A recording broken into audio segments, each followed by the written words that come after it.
самом сердце леса, под высокой сосной, стоял необычный дом, большой муравейник. Он был похож на гору из веточек и хвоинок. В этом доме жил маленький и очень любознательный муравей по имени Тяпа. Каждое утро он просыпался раньше всех, умывался капелькой росы и спешил навстречу приключениям. Тяпа знал, что у него очень важная работа.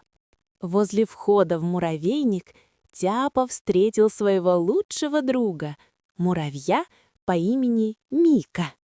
Мика был очень сильным и всегда носил на голове красивую кепку из лепестка колокольчика. «Привет, Тяпа!» — весело крикнул Мика. «Сегодня в лесу много дел. Нам нужно навести порядок, чтобы деревьям и цветам дышалось легко. Ты готов к труду?» Тяпа радостно закивал, и друзья отправились в путь. Первым делом Тяпа принялся за уборку. Он нашел длинную сосновую иголку, которая упала прямо на тропинку. Тяпа обхватил ее своими сильными лапками и понес к муравейнику. «Если мы будем убирать старые веточки, лес станет чистым и красивым», — думал Тяпа. Он был совсем крошечным, но иголка в его лапках казалась ему легкой, потому что он очень старался. Тем временем Мика нашел на полянке сладкую крошку, которую кто-то случайно оставил. Он знал, что в муравейнике его ждут братья и сестры, которых нужно накормить. Мика аккуратно поднял угощение. Муравьи — настоящие санитары леса.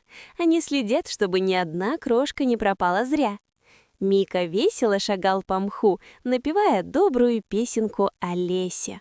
Тяпа решил заглянуть под корни старого дуба. Там земля была очень твердой. «Нам нужно помочь земле подышать», — решил он. Тяпа начал копать маленькие туннели. Благодаря таким ходам воздух и вода легче попадают к корням деревьев. Тяпа работал усердно, откидывая лапками комочки земли, и дуб будто прошелестел ему «спасибо» своими пластилиновыми листочками. В это время Мика заметил на листике куста вредную гусеницу, которая хотела съесть цветок. Мика не испугался.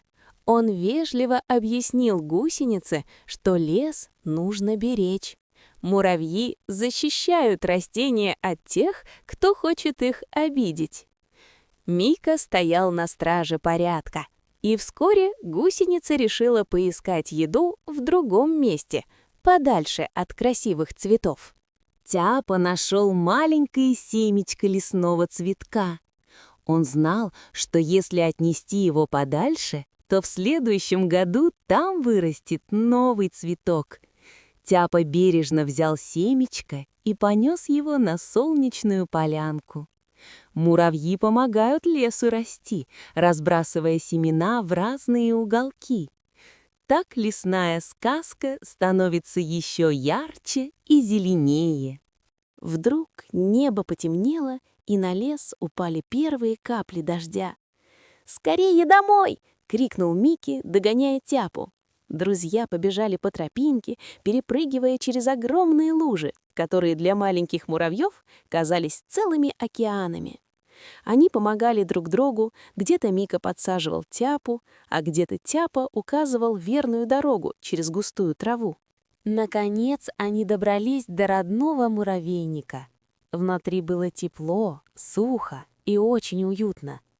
Тяпа и Мика сложили свои находки в специальные кладовые. Другие муравьи благодарили их за труд.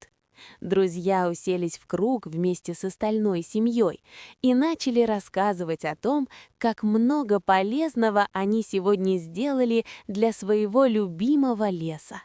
Наступила ночь. Лес заснул под колыбельную ветра. Тяпа свернулся калачиком на мягкой подстилке и закрыл глаза. Он знал, что завтра снова наступит утро, и он снова пойдет помогать лесу. Ведь даже если ты очень маленький, ты можешь делать очень большие и добрые дела.